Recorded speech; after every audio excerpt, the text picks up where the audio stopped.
À partir du 10e jour environ, il y a un organe qui fait la fête. Il y a un organe pour qui la vie n'est plus du tout la même, un organe qui est très important pour votre santé, votre perte de poids, votre immunité, bref, énormément de choses.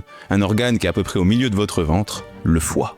Le foie, c'est un peu la station d'épuration de notre corps. Donc le fait qu'il ait nettement moins de déchets, donc de toxines, donc d'aliments chimiques, comme les additifs, c'est plutôt une excellente nouvelle pour lui. Il aura nettement moins de travail à fournir.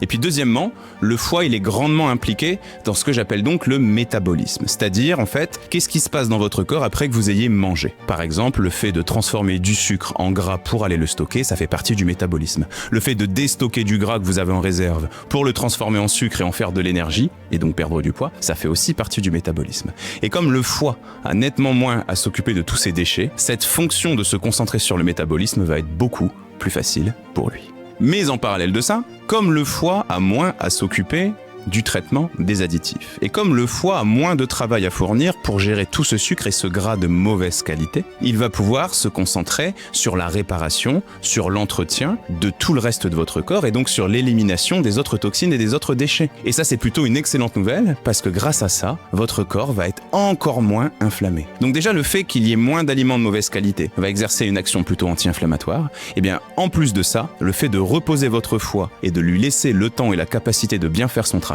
va encore une fois amplifier cette action anti-inflammatoire. On est donc plutôt dans un cercle vertueux.